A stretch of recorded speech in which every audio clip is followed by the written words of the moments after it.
बता रहा हूँ आपको। आप पंजाब पुलिस है, आप आप मरियम नवाज ने भेजा आपको? नहीं, हमें किसी ने नहीं भेजा। मरियम नवाज ने। आप एक मिनट। तौहीन अदालत तब होगा जब हम जेल तक जाएंगे। ऐसे ही है। आप लोग तौहीन अदालत कर रहे हैं। ऐसे ही है मैडम। आप एक आप मिनट सुन रहे हैं?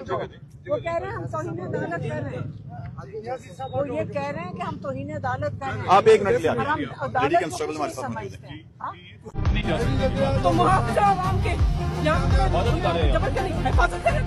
तुम यहाँ पे एंट्री ब्लॉक कर रहे हो, तुम लोगों को जलील कर रहे हो, तो इमरान खान के लॉयर्स को आने नहीं दे रहे। मैं साबिक एमएलए हूँ, वफाकी parliamentary secretary law and justice हूँ। तमीज करो।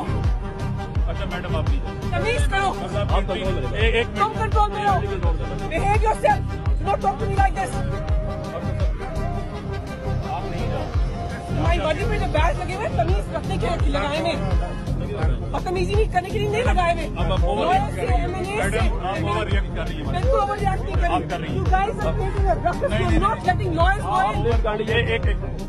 You are not letting lawyers go in. आप ओवर रिएक्ट कर रही है। No, you are undermining lawyers. You are undermining litigants.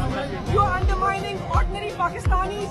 हम यहाँ इमरान खान के लॉयर्स हैं, उनकी रिप्रेजेंटेशन करने आए हैं। ये कोई जम्मू और कश्मीर नहीं है, ये पाकिस्तान है, ये फलस्तीन नहीं है। आप